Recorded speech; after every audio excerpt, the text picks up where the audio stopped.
অঙ্গানি যস্য সকলেন্দ্রিয়বৃত্তিমন্তি পশ্যন্তি পান্তি কলয়ন্তি চিরম জগন্তি আনন্দচিন্ময় সদুজ্জ্বল বিগ্রহস্য গোবিন্দমাদিপুরুষম তমহং ভজামি। বন্দে অহম শ্রীগুরো শ্রীযুতপদকমলম শ্রীগুরুন বৈষ্ণবাংশ্চ শ্রীরূপম সাগ্রজাতম সহগণ রঘুনাথান্বিতম তম সজীবম সাদ্বৈতম সাবধূতম পরিজন সহিতম কৃষ্ণ চৈতন্য দেবম শ্রী রাধা কৃষ্ণ পাদন সহগণ ললিতা শ্রী বিশাখা নিতাংশ্চ। নমো ওং বিষ্ণুপাদায় কৃষ্ণপ্রেষ্ঠায় ভূতলে শ্রীমতে ভক্তিবেদান্ত স্বামিনিতি নামিনে। নমস্তে সারস্বতী দেবে গৌরবাণী প্রচারিণে নির্বিশেষ শূন্যবাদী পাশ্চাত্য দেশতারিণে। জয় শ্রী কৃষ্ণ চৈতন্য প্রভু নিত্যানন্দ শ্রী অদ্বৈত গদাধর শ্রীবাসাদি শ্রী গৌর ভক্তবৃন্দ। হরে কৃষ্ণ কৃষ্ণ কৃষ্ণ হরে হরে হরে রাম রাম রাম হরে হরে। ওং নমো ভগবতে বাসুদেবায়। ওং নমো ভগবতে বাসুদেবায়। ওং নমো ভগবতে বাসুদেবায়। নারায়ণং নমস্কৃত্য নরং চৈব নরোত্তমং দেবীং সরস্বতীং ব্যাসং ততো জয়মুদীরয়েৎ। তমাদিদেবং করুণানিধানং তমালবর্ণং সুহিতাবতারং অপার সংসার সমুদ্র সেতুং ভজামহে ভাগবত স্বরূপম। গ্রন্থরাজ শ্রীমৎ ভাগবত মহাপুরাণ ষষ্ঠ স্কন্ধে সপ্তম অধ্যায়ে আজকে সপ্তবিংশতি শ্লোক থেকে ত্রিংশতিতম শ্লোক পড়ব। চারখানা শ্লোক। 1262তম ভাগবত রসমাধুরী সেমিনার। তো সেমিনারে উপস্থিত সমস্ত ভক্তমণ্ডলী শুভ অক্ষয় তৃতীয়ার আগাম প্রীতি শুভেচ্ছা জানাই। অক্ষয় তৃতীয়া পালনের জন্য ছুটে এসেছি বাংলাদেশ ঢাকা স্বামীবাগে। হাজার হাজার ভক্ত সঙ্গে কালকে অক্ষয় তৃতীয়া পালন হবে। তো আপনারাও অক্ষয় তৃতীয়াতে কি করবেন কি করবেন না একটু জেনে রাখতে হবে। কালকের দিনটা যা করবেন বলে অক্ষয় হয়ে থাকবে। অক্ষয়। তো আলোচনা 27 শ্লোক থেকে। প্রথমে গুরুদেবের কৃপা আশীর্বাদ প্রার্থনায় তার চরণে প্রণাম নিবেদন করি। নমো ওং বিষ্ণুপাদায় কৃষ্ণপ্রেষ্ঠায় ভূতলে শ্রীমতে জয়পতাকা স্বামিনিতি নামিনে। নমো আচার্য পাদায় নিতাই কৃপা প্রদায়িনে গৌর কথা ধামদায় নগর। 27 সপ্তবিংশতি শ্লোক। শ্রীদেবা ऊचुः বয়ং তেয় তিথয় প্রাপ্তা আশ্রমং ভদ্রমস্তুতে কাম সম্পাদ্যতাম তাত পিতॄণাম সময়োচিতা পিতॄণাম সময়োচিতা। শ্রীদেবা ऊचुः বয়ম তে অতিথয় প্রাপ্ত্যা আশ্রমম ভদ্রমস্তুতে কামঃ সম্পদ্যতাম তাত পিতॄণাম সময়োচিতঃ। অনুবাদ: দেবতারা বললেন, হে বিশ্বরূপ, তোমার মঙ্গল হোক। আমরা দেবতারা তোমার আশ্রমে অতিথি রূপে এসেছি। আমরা তোমার পিতৃতুল্য, তাই আমাদের সময়োচিত বাসনা পূর্ণ করো।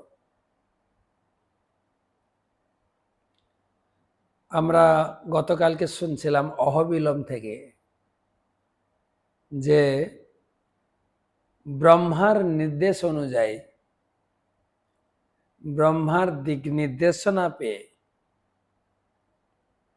দেবতারা ত্বষ্টার পুত্র বিশ্বরূপের কাছে গেছেন। বিশ্বরূপকে আলিঙ্গন করেছেন, কারণ বিশ্বরূপ বয়সে ছোট। আজকের শ্লোকে বলবেন, আমরা তোমার পিতৃতুল্য, তাই বিশ্বরূপের কাছে গিয়ে প্রণাম করেননি, বিশ্বরূপকে আলিঙ্গন করেছেন, সম্মান প্রদর্শন করেছেন। দেবতারা বলেন, হে বিশ্বরূপ, তোমার মঙ্গল হোক। আমরা দেবতারা তোমার আশ্রমে অতিথি রূপে এসেছি। তুমি ডাকনি তো, অযাচক ভাবে এসেছি, একে বলে অতিথি, যাকে ডাকা হয়নি, অতিথি। আমরা তোমার পিতৃতুল্য, তাই আমাদের সময় উচিত বাসনা পূর্ণ। এই সময় তোমার একটা সাহায্য চাই, সময় উচিত।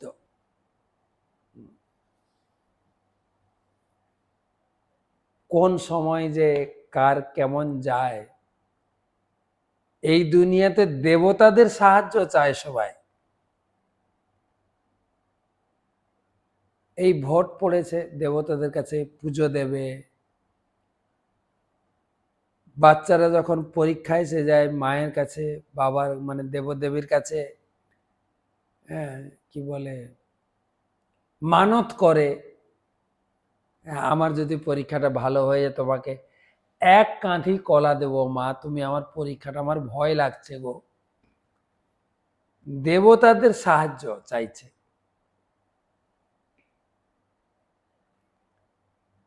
এখন দেবতারা গেছে বিশ্বরূপের কাছে সাহায্য চাইতে, সেই জন্য বলছেন সময়োচিত।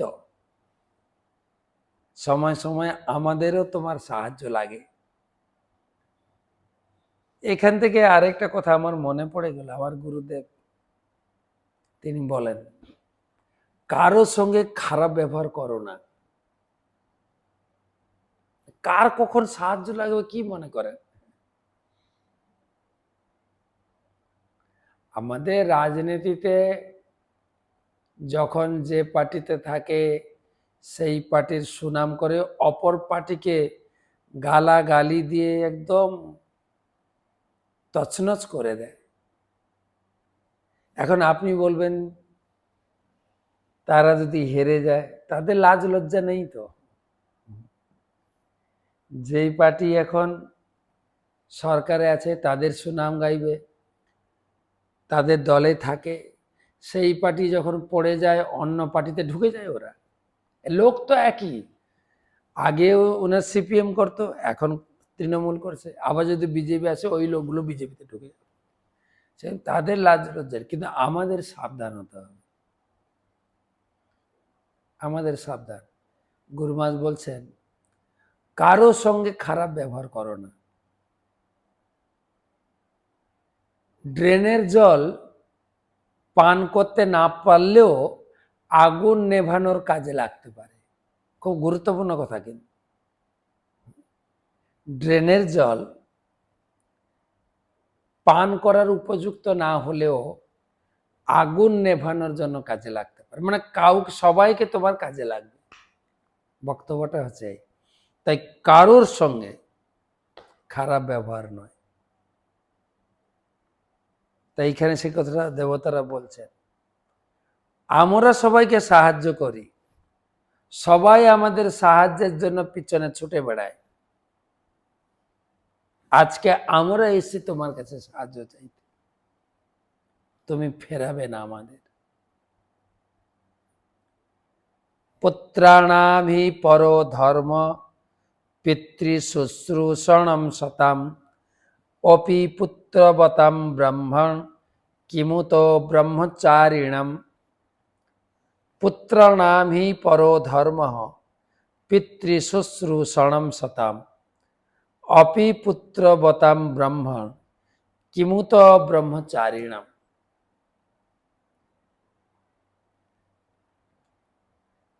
হে ব্রাহ্মণ, বিশ্বরূপকে দেবতারা বলছেন, পুত্রবান হলেও পিতার সেবা করাই পুত্রের পরম ধর্ম। যারা ব্রহ্মচারী তাদের কথা আর কি বলবো। বিশ্বরূপ এখনো ব্রহ্মচারী। এর আগের শ্লোকে বলেছেন, কিন্তু আমরা তোমার পিতৃতুল্য, একটা কাজ নিয়ে এসেছি, তুমি আমাদের ফেরাবে না। আর পরের শ্লোকে বলছেন, 28 শ্লোকে বলছেন, পুত্রের কর্তব্যই হচ্ছে পিতার আদেশ পালন করা। অর্থাৎ আমরা যে আশা নিয়ে এসেছি তোমার সাহায্য, তুমি আমাদেরকে ফেরাবে না। দর্শন দিয়ে, যুক্তি দিয়ে বিশ্বরূপের সাহায্য চাইছেন দেবতা। একদিক থেকে আমাদের পুত্রের মতো তুমি, আর দ্বিতীয় দিক থেকে তুমি এখনো ব্রহ্মচারী। তোমার তো সম্পূর্ণরূপে আমাদের প্রয়োজন মতো কাজ করা উচিত। আচার্য ব্রাহ্মণ মূর্তি পিতা মূর্তি প্রজাপতে ভ্রাতা মরুৎপতের মূর্তি মাতা সাক্ষাৎ ক্ষিতে স্তনু দয়ায়া ভগিনী মূর্তি অধর্ম সাত্মা তিথি স্বয়ং।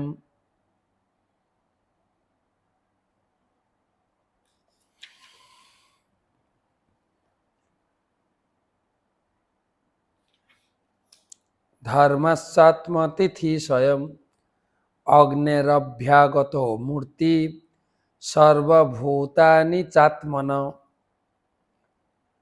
আচার্য ব্রহ্মণ মূর্তি পিতা মূর্তি হি প্রজাপতে ভ্রাতা মরুৎপতের মূর্তি মাতা সাক্ষাৎ ক্ষিতেস্তনু দয়ায়া ভগিনী মূর্তি ধর্মসাত্ম তিথি স্বয়ং অগ্নেরভ্যাগত মূর্তি সর্বভূতানি চাত্মন।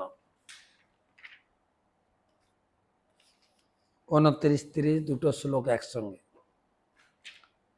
ইন্দ্র বলছেন, যিনি উপনয়ন প্রদান করে বৈদিক জ্ঞান শিক্ষা দান করেন, সেই আচার্য হচ্ছেন বেদের মূর্তি। তেমনি পিতা ব্রহ্মার মূর্তি, ভ্রাতা ইন্দ্রের মূর্তি,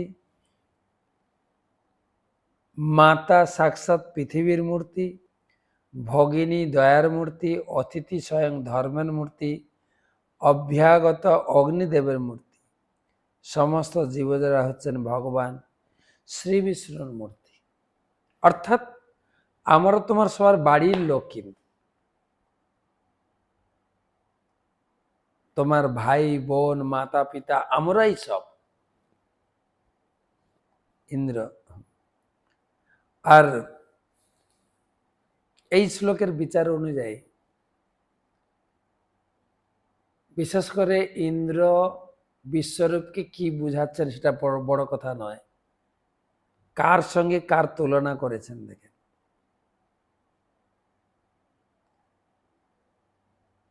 আচার্য হচ্ছেন বেদের মূর্তি।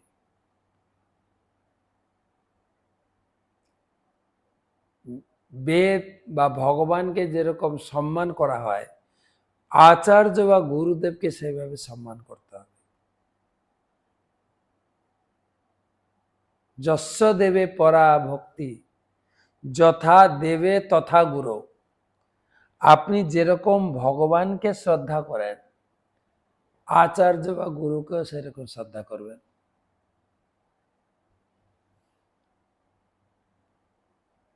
তস্যৈতে কথিতা হর্তা প্রকাশন্তে মহাত্মন। যদি ভগবানের মতো, গুরুদেবকে ভগবানের মতো শ্রদ্ধা সম্মান করেন, তাহলে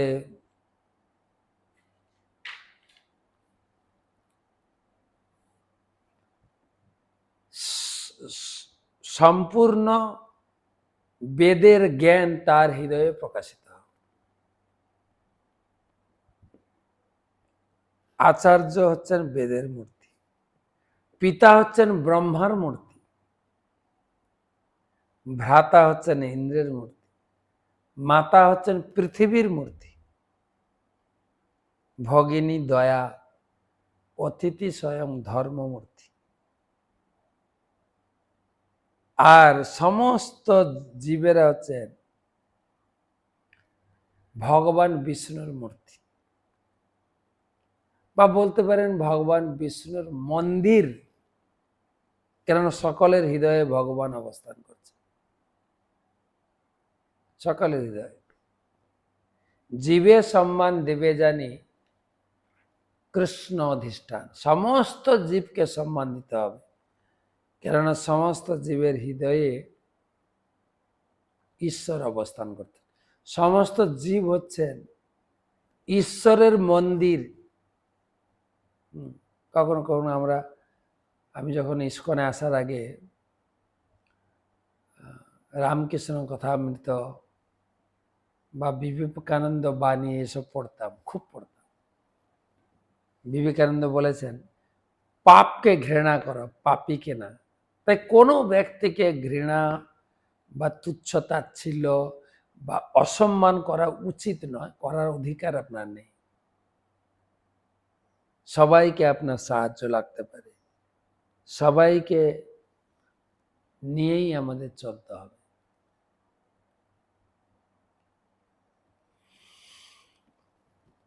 প্রভুপাদ লিখছেন, তাই সকলকে ভগবানের মন্দির বলে মনে করে সম্মান করা উচিত। এই শ্লোকে বর্ণনা করা হয়েছে কিভাবে গুরুদেব, পিতা, ভ্রাতা, ভগ্নী, অতিথি, অভ্যাগতদের সম্মান দেওয়া উচিত। অভ্যাগত মানে যারা হয়তো আপনার বাড়িতে এসেছেন অতিথি, তাদেরকে অভ্যাগত বলা হয়, তাদেরকেও সম্মান দেওয়া উচিত। যাই হোক, চারখানা শ্লোকে বেশি তাৎপর্য প্রভুপাদ দেননি।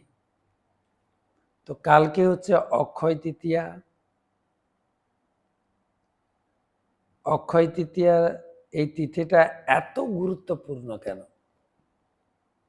এত গুরুত্বপূর্ণ কেন? বলা হয় অনেকগুলো তিথি সংযোজন হয়েছে, প্রায় 20খানা তিথি আছে কালকের। সত্য যুগের সূচনা, সেই সঙ্গে ত্রেতা যুগের সূচনা অক্ষয় তৃতীয়া থেকে, প্রথম একটা। দ্বিতীয় হচ্ছে গঙ্গা দেবীর মর্তে আগমন, কিভাবে ভগীরথ তার 5 পিঢ়ির তপস্যার ফল হিসেবে গঙ্গা স্বর্গ থেকে এই ভূমিতে অবতীর্ণ হলেন। তো প্রথম হচ্ছে সত্য ত্রেতা যুগের শুভারম্ভ বা সূচনা, দ্বিতীয় হচ্ছে গঙ্গার অবতরণ, 3 নম্বর হচ্ছে পরশুরামের আবির্ভাব তিথি। পরশুরামের আবির্ভাব তিথি, সেই সঙ্গে মহাভারত রচনার শুভারম্ভ তিথি। মহাভারত রচনা শুরু হয়েছিল, কতগুলো হলো? 4টে হলো। সত্য ত্রেতা যুগের সূচনা, গঙ্গা দেবীর আবির্ভাব, পরশুরামের আবির্ভাব, মহাভারত রচনার শুভারম্ভ। চারটে। পঞ্চম হচ্ছে যজ্ঞের উপাদান, জবের উৎপত্তি। জব আর তিল দেওয়া হয় না আহুতিতে, জব। যজ্ঞের উপাদান জবের উৎপত্তি। সিমাচলমে জিও নৃসিংহদেবের দর্শন। আমরা কয়েকদিন আগে নরসিংহদেবের কাহিনী শুনিয়েছিলাম যে নরসিংহদেব সারা বছর কয়েক মন চন্দন দিয়ে ঢাকা দেওয়া থাকে। আমরা চন্দন ঢাকা অবস্থা দর্শন করে এলাম। পূজারী এমনি ছবি দেখিয়েছিল, এইরকম বিগ্রহ চন্দনের ভিতরে আছেন। তো কালকে তিথিতে সেই চন্দন সরিয়ে ভগবানের সুন্দর অভিষেক হবে, আর ভগবানের সেই দিব্য মূর্তি দর্শন করার জন্য লাখো লাখো লোকের ভিড়। একদিনের মেলা।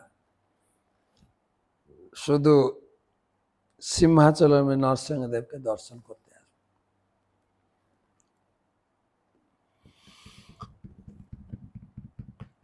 7 নম্বর হচ্ছে দ্রৌপদীর অক্ষয় পাত্র প্রাপ্তি। সূর্যদেব স্বয়ং দ্রৌপদীকে অক্ষয় পাত্র তুলে দিলেন। আপনারা জানেন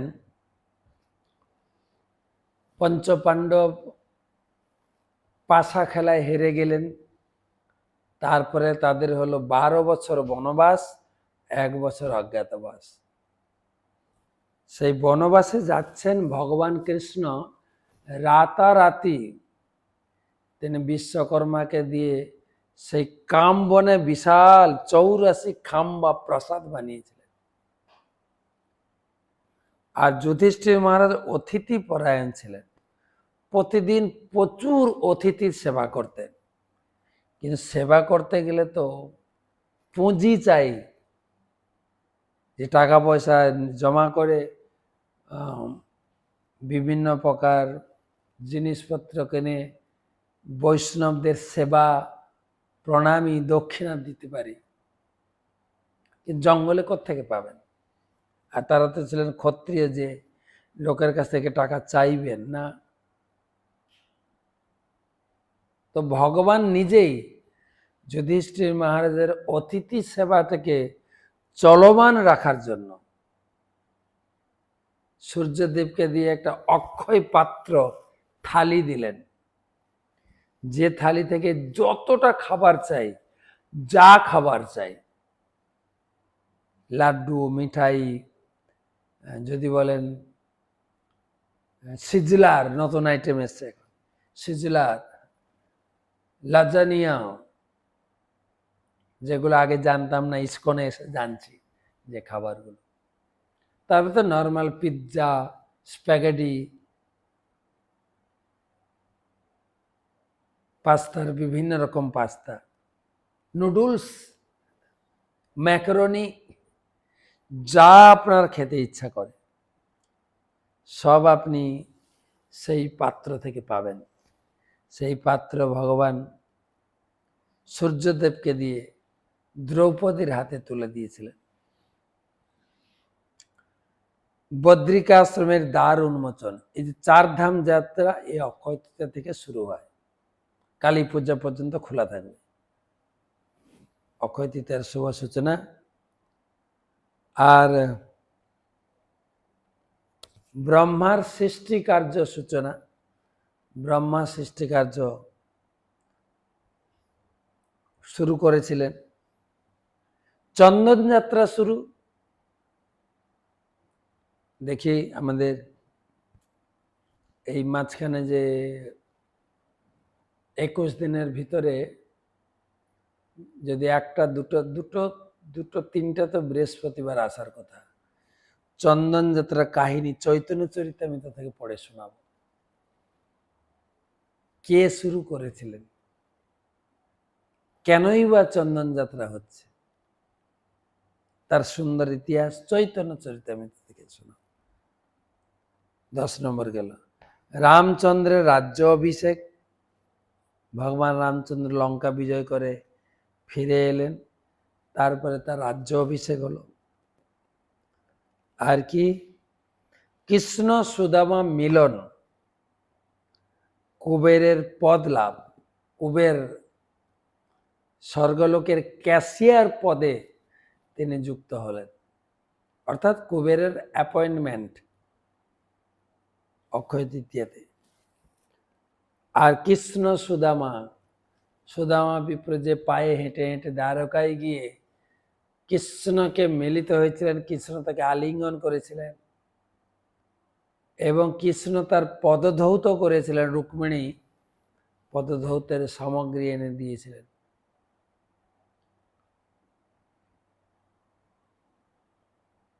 তারপরে আপনার দ্রৌপদীর বস্ত্র হরণে অক্ষয় বস্ত্র প্রদান,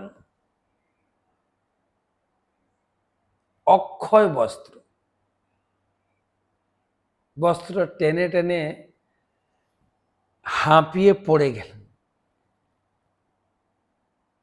14 নম্বর। 15 নম্বর, মা অন্নপূর্ণা দেবীর আবির্ভাব। আমি যখন বাড়িতে থাকতাম ইস্কনে আসার আগে, আমাদের পাশের গ্রামে অন্নপূর্ণা মেলা বসত, যেতাম, খুব ভালো লাগতো। অন্নপূর্ণা মেলা, যেখানে সুন্দর প্যান্ডেল বানিয়ে মায়ের মূর্তি পূজা হতো, অষ্টপ্রহর নাম হতো এবং বিভিন্ন রকমের পসরা সাজিয়ে মেলা, নাগরদোলা, বাদাম ভাজা, পাঁপড় ভাজা, তখনকার দিনে বড় বড় পাঁপড় ভেজে বিক্রি করতেন, ছোলা সেদ্ধ, ওইসব খেতাম। নতুন নতুন জিনিস উঠতো, কিনতাম। অন্নপূর্ণা মেলা।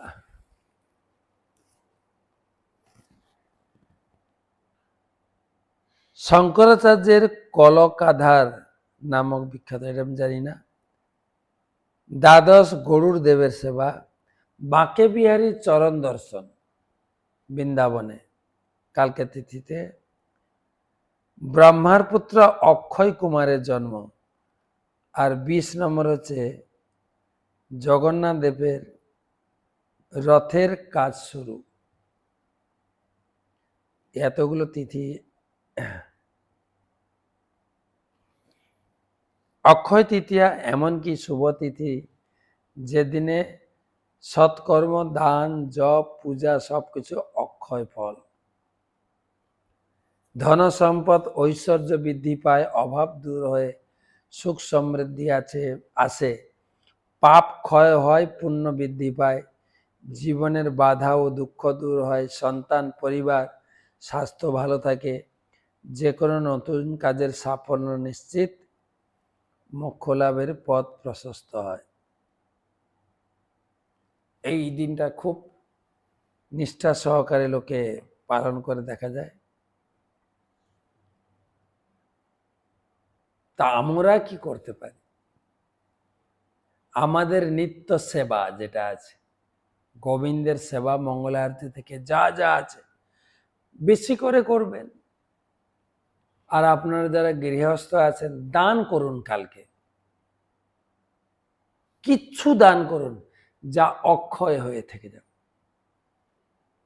আজকে থেকে তো লোকে লিখতে শুরু করেছে, মহারাজ কালকে কিছু সেবা পাঠাবো, আপনি ব্যাংকের লিঙ্কটা পাঠান। সারাদিন লিঙ্ক পাঠিয়েছে, সারাদিন। যে যে কয়েক ঘন্টা আকাশে ছিলাম বিমানে, তাছাড়া যখনই মাটিতে নেমেছি প্রচুর মেসেজ, সেবা দেব, সেবা দেব, সেবা দেব। কিছু লিঙ্ক পাঠান, সামর্থ্য মতো অন্নদান, বিদ্যাদান, যেটা আপনার সুবিধা দান করুন। বেশি করে হরিনাম জপ। কালকের দিনে আমি যখন বাড়িতে ছিলাম, হাল খাতা হতো, কাস্টমারের সঙ্গে দোকানদারের একটা দেওয়া নেওয়ার সুসম্পর্ক। যত পুরানো বাকি আছে মিটাবেন, দোকানদার তাকে নতুন ক্যালেন্ডার দেবেন, মিষ্টির প্যাকেট দেখবেন, খাওয়াবেন। হাল খাতার দিন। অনেকে পয়লা বৈশাখে করে, অনেকে অক্ষয় তৃতীয়া থেকে। বা অন্যান্য রাজ্যে দীপাবলিতে করে। আমাদের বাংলায় এই দুটো তিথি মেনে নেয়, একটা হচ্ছে পয়লা বৈশাখ আর একটা হচ্ছে অক্ষয় তৃতীয়া। তো সবার সঙ্গে ভালো সম্পর্ক রাখেন কালকে, গুরুজনদের প্রণাম, ছোটদের ভালোবাসা, সমবয়স্কদের আলিঙ্গন কালকে তিথিতে করেন। আর গুরুজনদের পায়ে হাত দিয়ে প্রণাম করে তাদের আশীর্বাদ, মিষ্টি কথা, মিষ্টি মুখ, মিষ্টি সম্পর্ক যেন গড়ে ওঠে, যেটা অক্ষয় হয়ে থাকবে।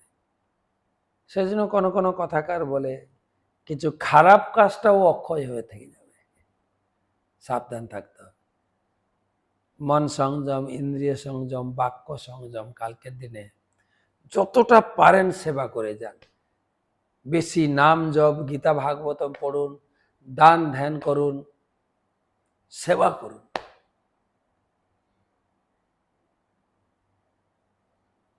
আজকে এই পর্যন্ত রাখি, কালকে দু একটা অক্ষয় তৃতীয়ার কাহিনী শোনাব। শুভরাত্রি।